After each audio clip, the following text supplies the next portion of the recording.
India Now News. This is Bindu. Details చూస్తే వరద ముంపు ప్రాంతాల్లో సీఎం చంద్రబాబు క్షేత్రస్థాయి పర్యటన చేస్తున్నారు. నగరంలోని పలు ప్రాంతాల్లో సీఎం చంద్రబాబు మరోసారి పర్యటించారు. ఎనికేపాడు వద్ద ఏలూరు కాలువ దాటి బుడమేరు ముంపు ప్రాంతాలను ఆయన పరిశీలించారు. బల్లకట్టుపై వెళ్లి ముంపు ప్రాంతాల్లో సీఎం పర్యటించారు. బుడమేరుకు గండ్లు పడిన ప్రాంతాల్లో జరుగుతున్న పనులపై అధికారులతో సీఎం చర్చించారు. దెబ్బతిన్న పంటల వివరాలను సీఎం చంద్రబాబు స్థానికులను అడిగి తెలుసుకున్నారు. కృష్ణా జిల్లా గన్నవరం నియోజకవర్గంలోని కేసరపల్లి వద్ద బుడమేరు కాలువపై వరద ఉధృతిని సీఎం చంద్రబాబు పరిశీలించారు. వరద పరిస్థితిపై అధికారులను సీఎం అడిగి తెలుసుకున్నారు. విజయవాడకు ఇటువంటి విపత్తు మళ్లీ రాకుండా చర్యలు తీసుకుంటున్నామని ముఖ్యమంత్రి తెలిపారు. బుడమేరులో వరద తగ్గిందని అధికారులు బాధ్యతగా పనిచేయాలని సూచించారు. బుడమేరు కాలువ ప్రక్షాళన చేపడతామని తెలిపారు.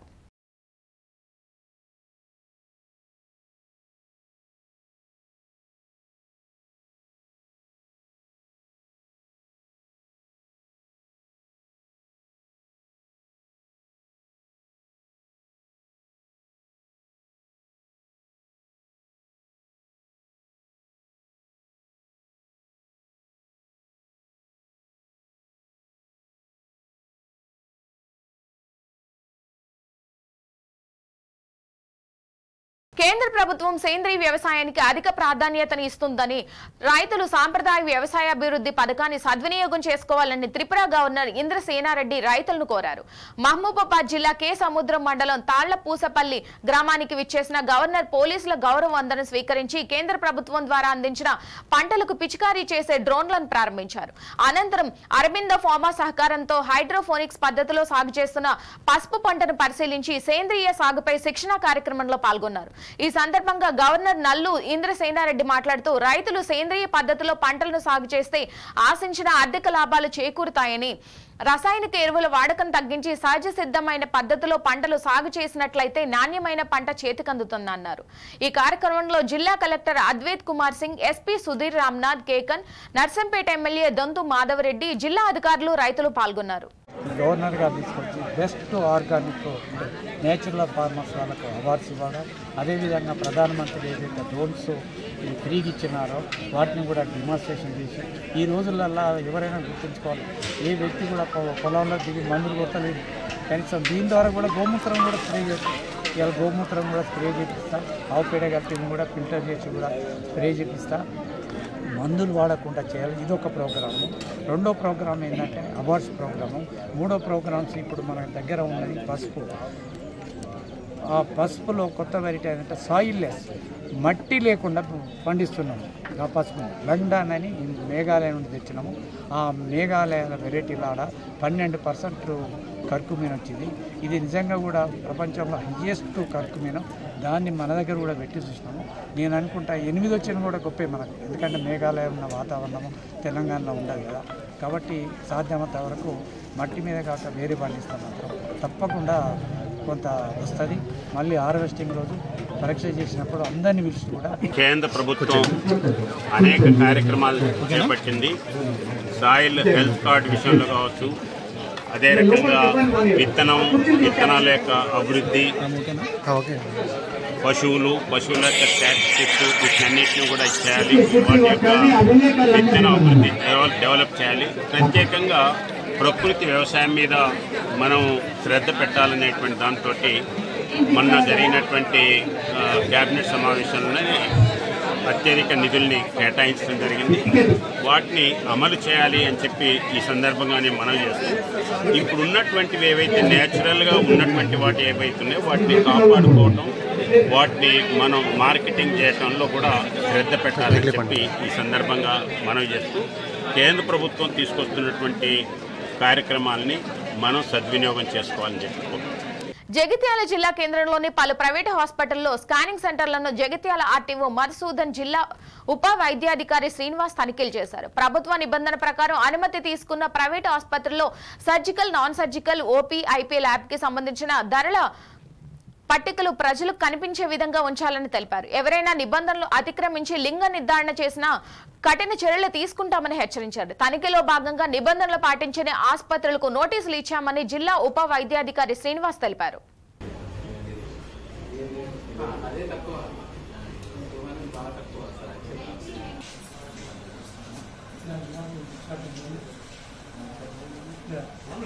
ఈ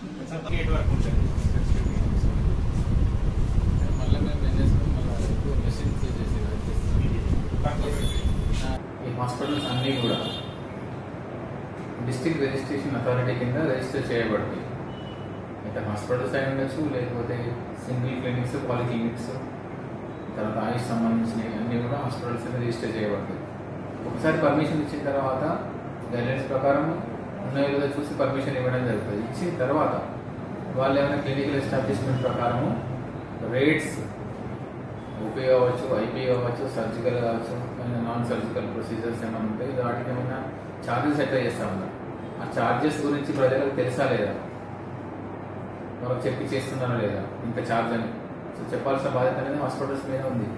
సో ఆ రేట్ ఇందులో మెయిన్ ఏంటంటే మనం ఎట్లా ఇన్సూర్ చేస్తాం మా సైడ్ నుంచి అంటే ఆ ఛార్జెస్ అనేది డిస్ప్లే చేస్తున్నారా లేదా, ఓపీ కానీ ఐపీ కానీ వాళ్ళు చేసే యాక్టివిటీస్ కానీ, సపోజ్ ఆక్సిజన్ పెట్టినా, నెబులైజర్ పెట్టినా, ఏమైనా మైనర్ ప్రొసీజర్స్ కానీ, సర్జరీస్ కానీ, తర్వాత ఏమైనా లేజర్స్ అట్లాంటివి ఏమైనా యూజ్ చేసినా, తర్వాత వేరే ఏ ప్రొసీజర్ అయినా మెడికల్ సర్జికల్ సంబంధించిన ప్రతి ఒక్క యాక్టివిటీ బెడ్ ఛార్జెస్ కానీ, ఐసీయూ ఛార్జెస్ కానీ, నర్సింగ్ ఛార్జెస్, ఇవన్నీ కూడా సపోజ్ ఏమైనా వెంటిలేటర్ పెడితే ఎంత ఛార్జ్, ఇవన్నీ కూడా మనం డిస్ప్లే చేయాల్సిన అవసరం ఉంది క్లినికల్ ఎస్టాబ్లిష్మెంట్ ప్రకారం.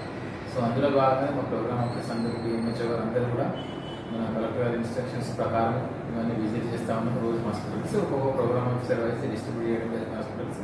సో ఈ ముందు కూడా రెగ్యులర్గా ఫ్రీక్వెంట్గా మేము చెక్ చేస్తూ ఉంటాం ప్రోగ్రామ్ ఆఫీస్ అందరూ కూడా. సో ఇట్లా క్లినికల్ ఎస్టాబ్లిష్మెంట్ యాక్ట్ అనేది మనకు సరిగా మన జిల్లాలో అమలు కావడానికి ఇందులో దోహదం చేస్తాం అనుకుంటున్నాను. సో ప్రైవేట్ హాస్పిటల్ నిర్వాహకులు అందరూ కూడా మొత్తం కోఆర్డినేట్ చేయాలని కోరుతున్నాను. విశాఖపట్నం సింహాచలం గురు పూజోత్సవం సందర్భంగా విశాఖపట్నంలోని సింహాచల స్వామివారి కొండ దిగువన గల సంస్కృతోన్నత పాఠశాలలో సర్వేపల్లి రాధాకృష్ణన్ చిత్రపటానికి పూలమాలలు వేసి నివాళులర్పించారు. అనంతరం ఆలయ ఈవో శ్రీనివాసమూర్తి మాట్లాడుతూ చిత్తశుద్ధితో విద్యను బోధించే గురువులందరికీ ఉపాధ్యాయ దినోత్సవ శుభాకాంక్షలు తెలియజేశారు. ప్రతి వ్యక్తి జీవితంలో ఇంట్లో తల్లిదండ్రుల తర్వాత గురువులే ప్రముఖ పాత్రను పోషిస్తారు. మంచి చెడు చెప్పి ఈ సమాజంలో మన పాత్ర ఏమిటో తెలియజేసే ఓ మంచి మనిషిగా తీర్చిదిద్దుతారు. అలాంటి గొప్ప ఉపాధ్యాయులను గౌరవించుకోవడానికి ప్రతి ఏడాది మన దేశంలో సెప్టెంబర్ 5న ఉపాధ్యాయ దినోత్సవాన్ని జరుపుకుంటున్నామని వ్యాఖ్యానించారు.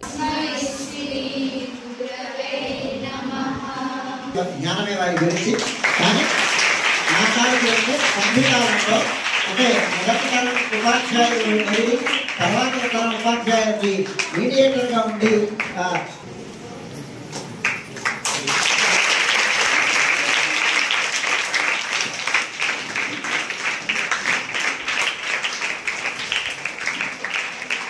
తల్లి, తండ్రి, గురువు, దైవం.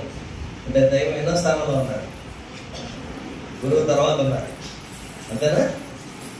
సో గురువుని అంత గొప్పగా మనం ఆరాధించాలి, పూజించాలి. గురువు నుంచి విద్యను నేర్చుకొని ఉన్నత స్థానాలకు మనం కూడా వెళ్ళాలి. అందుకే గురువుగా స్థానం ఇచ్చారు. వారు కూడా అత్యున్నత విద్యావంతులు, రాష్ట్రపతి దీనికి వెళ్ళారు. మనం ఇక్కడ మన సంస్థానంలో ఉన్న పివిజి రాజు గారు కూడా వారికి ఎన్నో రకాలైన అనుభవాలు ఇవన్నీ కూడా ఉన్నాయి. మన వారు చదువుతూ ఉంటే వీరితో కూడా సదుపాయాన్ని దేవస్థానం ఫండ్స్తో అప్పటి రాజుగారు ఏర్పాటు చేసిన సౌకర్యాన్ని కూడా కొనసాగిస్తూ ఉన్నాం. మరి ఇంతగా విద్యను ప్రోత్సహిస్తున్నటువంటి ఈ దేవస్థానంలో చదువుతున్న మీరందరూ కూడా బాగా చదువుకోవాలా, బాగా చదువుకొని మంచి స్థానానికి రావాలి. కానీ మొన్న నేను 10th క్లాస్ పిల్లలతో మాట్లాడినప్పుడు వాళ్ళ ఆలోచన విధానం చాలా చిన్నగా ఉంది. నర్స్ అవుతారని తప్పు కాదు, ఇంకా పెద్దగా ఏం చేయాలి, కష్టపడాలి, రీచ్ చేయాలని ప్రయత్నం చేయాలి. చిత్తూరులోని జెడ్పీ సమావేశ మందిరంలో గురు పూజోత్సవం కార్యక్రమం నిర్వహించారు. ఈ కార్యక్రమానికి జెడ్పీ చైర్మన్ జేసీ విద్యాధికారి, నెల్లూరు శాసనసభ్యులు విఎం థామస్, నగర మేయర్ ఆమద తదితరులు పాల్గొన్నారు. ఈ సందర్భంగా జీడీ నెల్లూరు ఎమ్మెల్యే థామస్ మాట్లాడుతూ సర్వేపల్లి రాధాకృష్ణ జన్మదినాన్ని పురస్కరించుకుని ఉపాధ్యాయ దినోత్సవంగా జరుపుకోవడం ఆనందంగా ఉందన్నారు. గురువులు లేని సమాజం అర్థం లేనిదన్నారు. జేసీ మాట్లాడుతూ ప్రతి మనిషి తన తల్లి తండ్రి తర్వాత అంతటి ప్రత్యేక స్థానం గురువుకు ఇస్తానన్నారు. ఇంతటి ఉన్నతమైన వృత్తిలో ఉపాధ్యాయులను గౌరవించుకునే అవకాశం రావడం చాలా అదృష్టమన్నారు. ప్రస్తుతం ఉన్న ఉపాధ్యాయులు విద్యార్థులకు మెరుగైన విద్యను అందించి భవిష్యత్తులో గొప్ప వ్యక్తులుగా తీర్చిదిద్దాలని కోరారు. ఈ కార్యక్రమంలో భాగంగా అవార్డు గ్రహీతలను జడ్పీ చైర్మన్, జేఏసీ, జీడీ, నెల్లూరు శాసనసభ్యులు, నగర మేయర్లు సన్మానించి సత్కరించారు.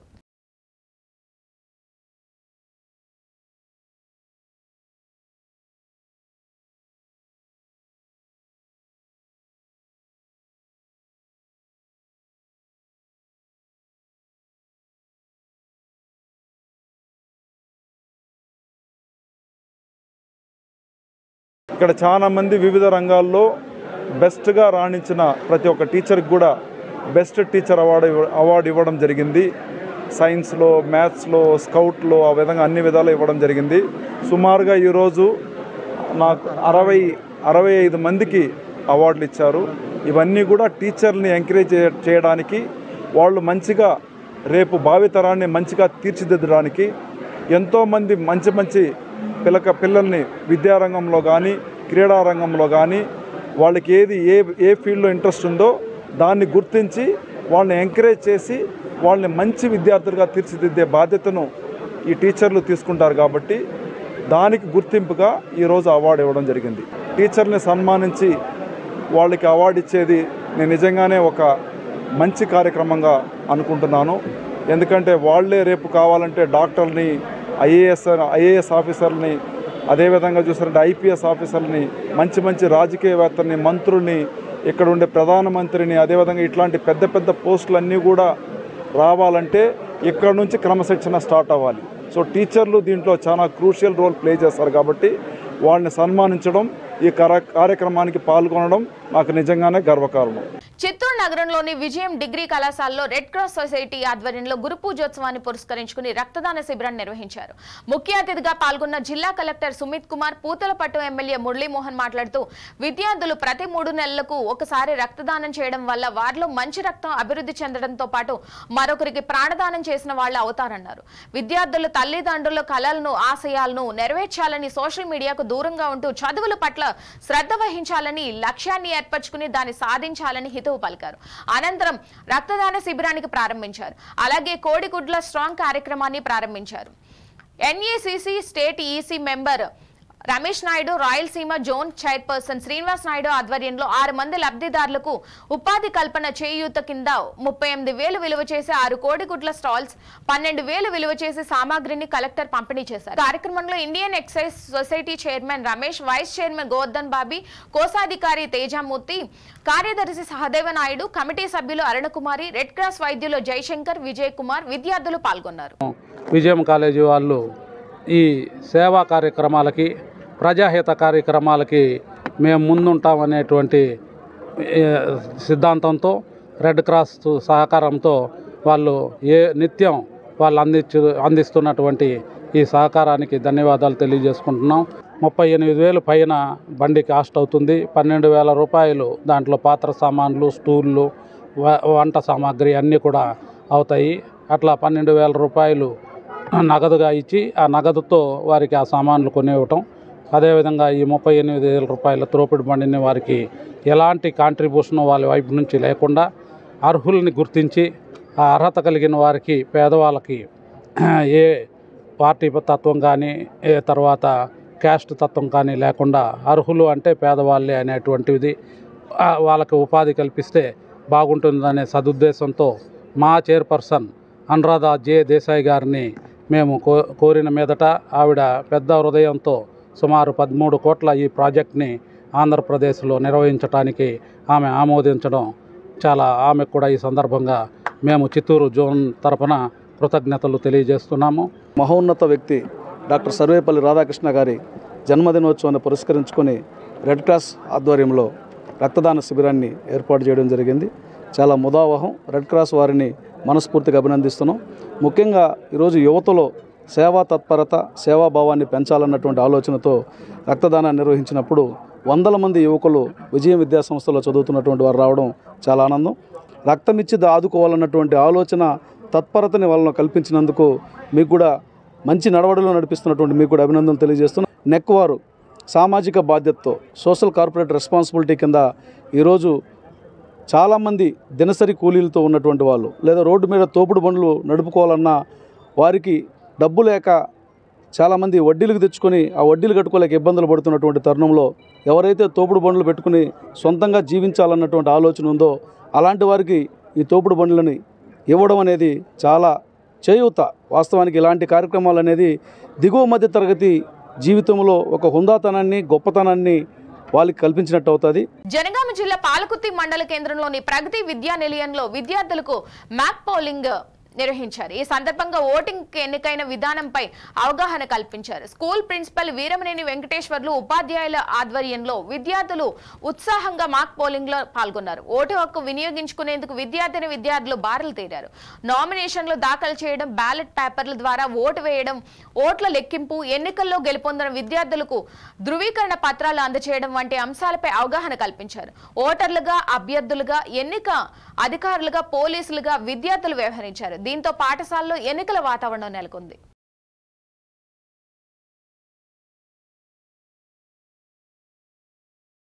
హుజూర్నగర్ మండలంలోని బూరుగడ్డలో గల నల్లచెరువు ఇటీవల కురిసిన భారీ వర్షానికి తెగిపోవడంతో గోపాలపురం నుంచి బూరుగడ్డ కరకయ్యలగూడెం వెళ్లే రహదారి పూర్తిగా ధ్వంసమైంది.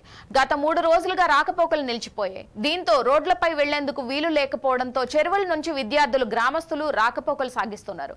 సంబంధిత అధికారులు స్పందించి తెగిన రోడ్డును పునరుద్ధరించాలని గ్రామస్తులు డిమాండ్ చేశారు.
ప్రభుత్వం అర్థం చేసుకుని సమస్య పరిష్కారం చేయాలని కోరారు. విశాఖ జిల్లాలో క్వారీ రీచ్లను రాష్ట్ర ప్రభుత్వం వెంటనే ఏర్పాటు చేయాలని విశాఖ జిల్లా క్వారీ లారీ యజమానులు సంఘం కార్యదర్శి కర్రి వెంకటరమణ డిమాండ్ చేశారు. విజేఎఫ్ ప్రెస్ క్లబ్ లో నిర్వహించిన విలేకరుల సమావేశంలో ఆయన మాట్లాడుతూ విశాఖపట్నం జిల్లాలో quarry lorry owners welfare association ఆధ్వర్యంలో సుమారు 1000 లారీలతో ఇసుక ట్రాన్స్పోర్ట్ చేస్తున్నామని గుర్తు చేశారు. ఇసుక రవాణా చేస్తూ 10,000 కుటుంబాలు జీవనం కొనసాగిస్తున్నారని తెలిపారు. కానీ గత 5 నెలల నుంచి ఇటు శ్రీకాకుళం జిల్లాలో గాని అటు రాజమండ్రి జిల్లాలో గాని ఇసుక రీచ్లు అవ్వకపోవడం వల్ల తమ లారీలకు ఫైనాన్స్ కట్టలేక, డ్రైవర్లకు జీతాలు ఇవ్వలేక చాలా ఇబ్బంది పడుతున్నామని ఆందోళన వ్యక్తం చేశారు. విశాఖపట్నంలో నివసిస్తున్న లారీ యజమానులు పడుతున్న ఇబ్బందుల కోసం వారి బాధలను ప్రభుత్వం అర్థం చేసుకుని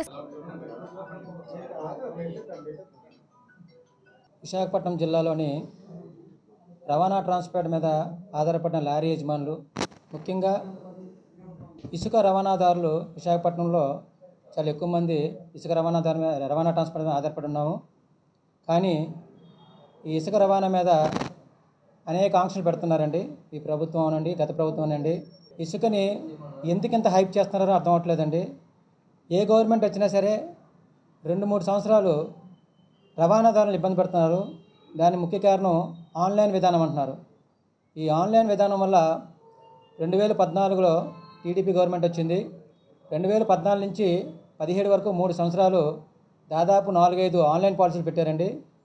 ఒకటి డ్వాక్రా మహిళకి ఇసుక చెప్పారు, అప్పుడు కూడా కిరాయిలు మాకు సకాలంలో పడలేదు.